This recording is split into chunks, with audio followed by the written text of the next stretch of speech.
and welcome back to my channel. So today I have another Sims 4 speed build for you, and this one's kind of fun because I actually did a pack limited build. So this is actually exclusively a cats and dogs build. So that means if you have base game and you have cats and dogs, you can have this house and like have all the items and all that stuff. I'm trying to actually maybe do more pack limited builds just so like I actually have a bigger variety of builds on the gallery, which this is already up on the Sims 4 gallery if you would like to download it under my ID Spice and Sprinkles, all one word and all lowercase, and down in the description if you want to see it written out. But this one actually, it turned out really fun. I decided that I wanted to do a tiny home and I wanted this to be for a dog trainer. So actually the whole side yard is going to be basically a training area for their dog or dogs, depending if they have multiple. And I tried to do something a little experimental here. You can see I'm kind of messing a lot with the left side of the house. And originally I wanted to do like an A-frame, and then I was like, oh, well, what if we made like one of the sides, like a dog could go in there and make it like glass. So it's like this kind of like outdoor but indoor area for the dog to go in, if that makes sense. And I think it turned out really cool. So you can see I'm kind of messing around with it, trying to make it look a little more like normal. So I put another roof piece at the bottom so it wasn't just glass all the way down, but I do put like a doggy door in so like the dog hopefully can go in there. And I say hopefully because I tried my best to actually play test that part of the build. I play tested all of the rest of it, so you should be totally fine. But I feel like the dog has to kind of go in there on their own because like your sim can't get in there, so they can't tell them to like go lay down. So it would kind of be like if the dog feels like it, if that makes sense. And I can't control the dog, so I couldn't get them to try it. But I feel like it should work because dogs are so tiny. But anyways, I just thought I would experiment with that, and I thought that was like a really like cute little touch for like someone who is very dedicated to dogs and dog training.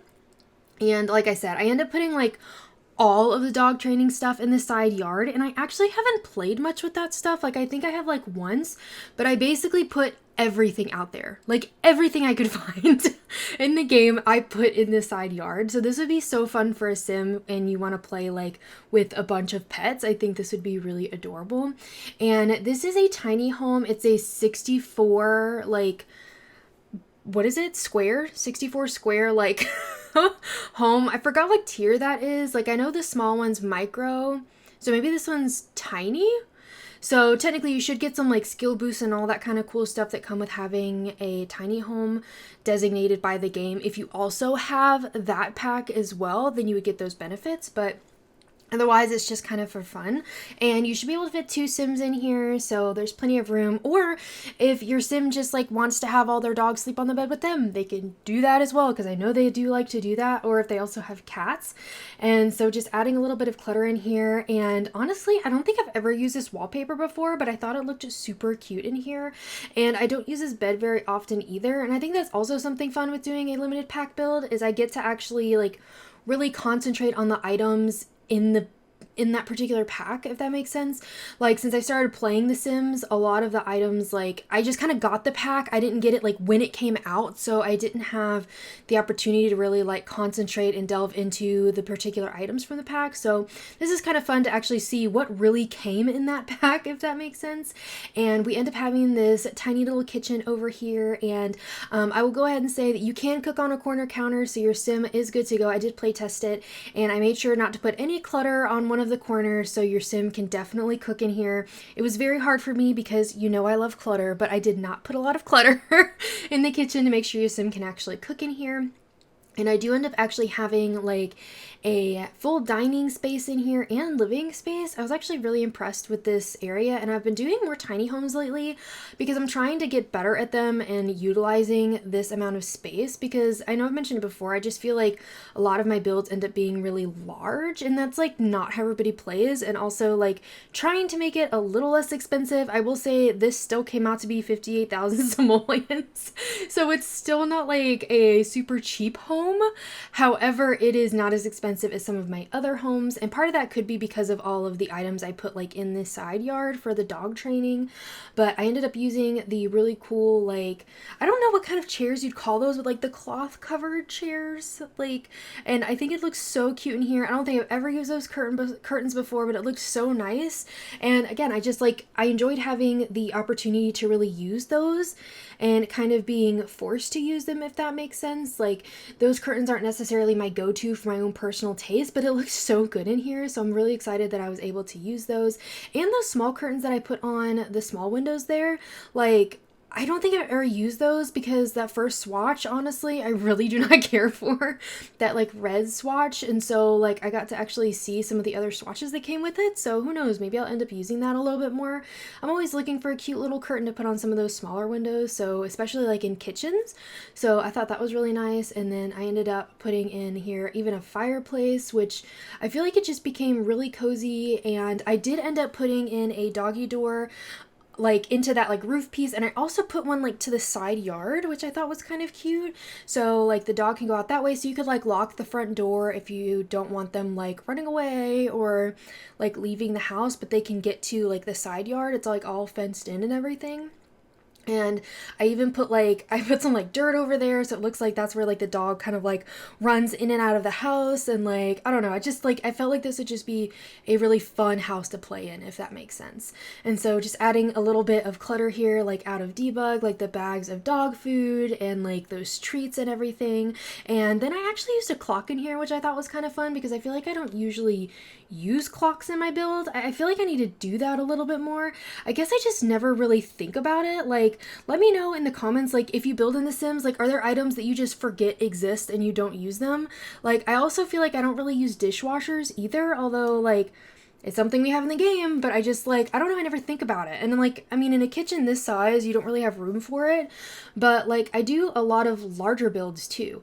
So, and this is actually that area that I was talking about, like, I'm hoping the dog can actually go out into and get to that little dog bed so they can kind of hang out, and I put, like, a little window over there, too, so they could, like, see out, and I just thought that would be just, like, a super cute space. I know, like, dogs and cats both kind of, like, sunbathing, and I thought that would be a really cute space for them to do that, and so I'm really hoping that actually works out. But like I said, I couldn't really test it because I couldn't tell the dog to go out there, but I'm hoping that actually works. And if it doesn't or you don't like it, you can just change that piece of roof just to that black, like the shingles, and then like that'll kind of take care of that as well. Or you can just take that roof piece out and just kind of change the way the roof looks. But I ended up making this like interesting entrance here. Like I end up putting like a little pathway here to like a fountain, and also to like, that's where I put the trash can, and the mailbox is actually in one of those little spaces as well. And I think it turned out really cute here. And of course I couldn't help myself, I kind of went crazy with all of like the foliage and vegetation here, but I think it looked really cute. And just adding in like all of those necessities. I know I recently did a house and I forgot a trash can. So like I think this was right after I like filmed the voiceover, where I was like, oh my gosh, I just realized I forgot a trash can. So I was like, I need to go ahead and put one in so I don't forget. And then adding in the space, and I do actually put some chairs over by the fountain as well, because I thought that would be really nice, like a scenic place for your Sims to like go read a book or hang out like with the dog while they're outside. And of course I use the doggy mailbox, which I don't think I've ever used. I swear I'm gonna say that so many times because I feel like there's just items that I just never think about using, or like I don't know if like a Sim would just normally have like a dog mailbox, if that makes sense.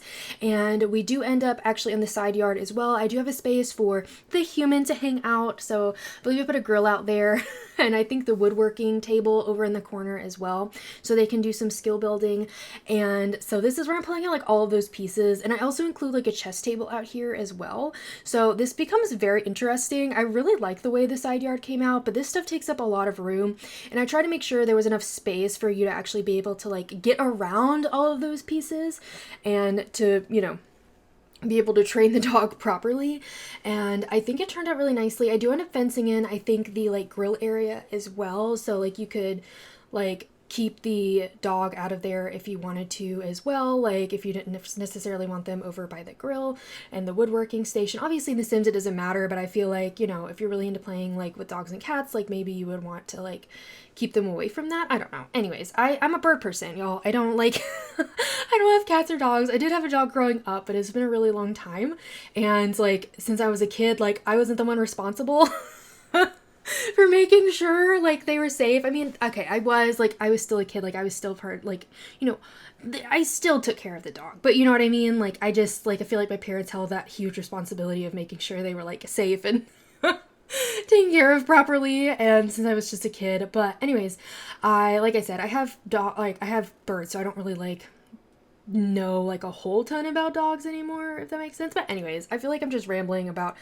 having birds and not having dogs. But anyways, I'm putting in a grill here and a little table for your Sims to sit at, and a little, like, a couple gardening things so your Sims can do some of that as well if they would like to. So lots of skill building and stuff for your Sims to do, because I felt like that was really important as well.